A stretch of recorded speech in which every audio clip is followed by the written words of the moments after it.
Hello, coucou à tous. Merci d'être toujours sur cette page avec moi. Nous sommes samedi. Bienvenue sur Good Retro Vibes. Je vous amène vers une très belle voix, une voix mondiale, planétaire si je peux le dire ainsi. Elle est née dans les années 32 à Johannesburg, en Afrique du Sud. Elle était une chanteuse d'ethno-jazz et militante politique sud-africaine, naturalisée guinéenne dans les années 60 et algérienne dans les années 72. Je ne sais pas si vous allez reconnaître cette voix. On la surnomme la Maman Africa. Et oui, et je vais mettre le titre du fond. Cela va vous permettre peut-être d'avoir déjà une idée sur l'artiste avec laquelle je veux qu'on passe ce samedi.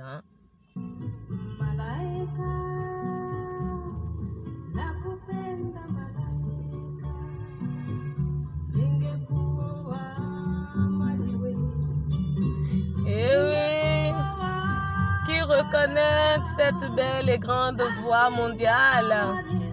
Mireille Makeba. Et oui, elle est surnommée la Maman Africa. Contrainte à l'exil pendant une trentaine d'années, elle parcourt ainsi le monde et multiplie les succès musicaux. Elle devient surtout une des voix contre l'apartheid et pour la fierté du continent africain.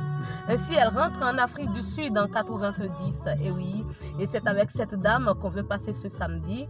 Mais le titre que j'ai choisi pour vous, c'est Pata Pata 67. Mais avant, monteur, le jingle.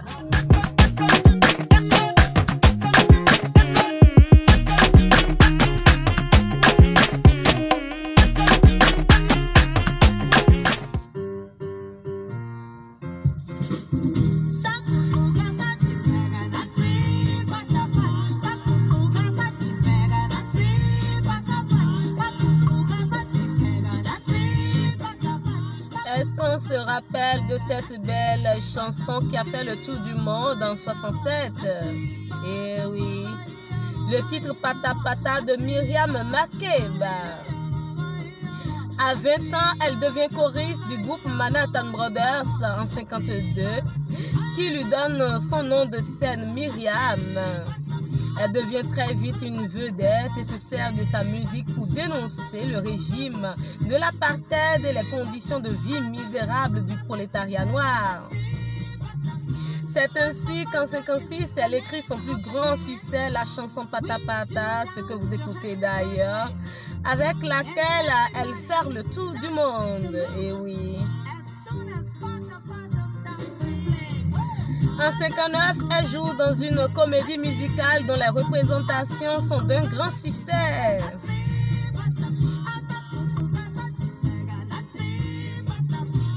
Mais ces disques sont retirés de la vente en Afrique du Sud.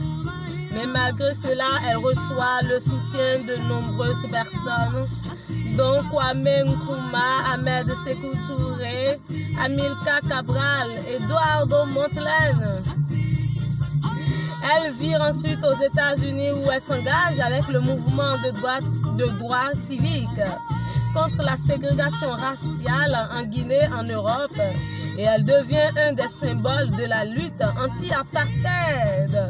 Et oui, cette dame a beaucoup œuvré pour la musique sud-africaine et la politique aussi. Engagée, elle était, et oui, elle prônait toujours la paix dans ses chansons, la tolérance, etc.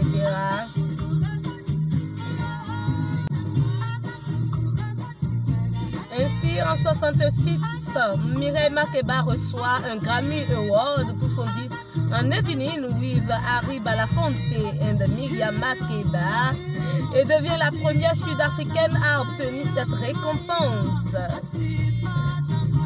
Ainsi, en 1987, elle rencontre à nouveau le succès grâce à sa collaboration avec Paul Simon dans l'album Graceland.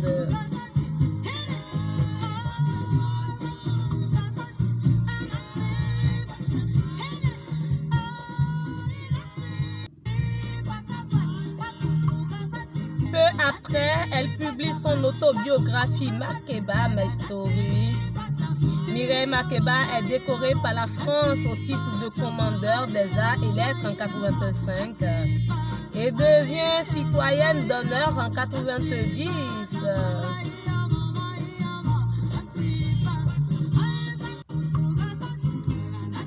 En 90, Nelson Mandela la persuade de rentrer en Afrique du Sud.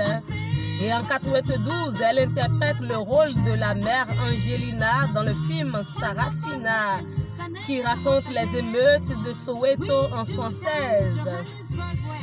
Ainsi, en 2002, elle obtient le prix pour la musique. En 2005, elle annonce qu'elle met fin à sa carrière tout en continuant à défendre les causes auxquelles elle croit.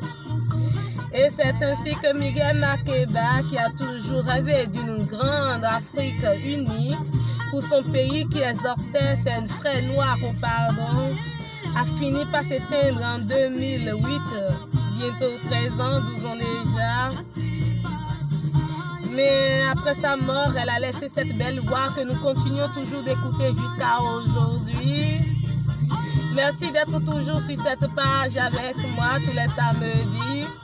J'espère que j'ai fait un bon choix de vous ramener cette belle voix sud-africaine. Je fais un coucou au staff qui est derrière moi, à Caleb, à Les Choco, et oui.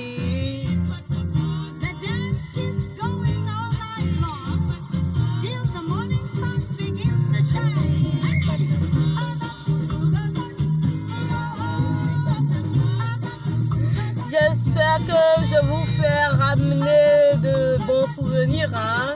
Pour ceux qui sont des années 50, 60, nos pères qui ont connu cette chanson jusqu'à nous, à nos jours aujourd'hui. On va se dire la semaine prochaine pour un nouveau numéro, un nouveau pays, un nouveau artiste. Bye bye à vous. Pata Pata de Miriam Makeba. Le titre qui a connu plus de succès. Hein?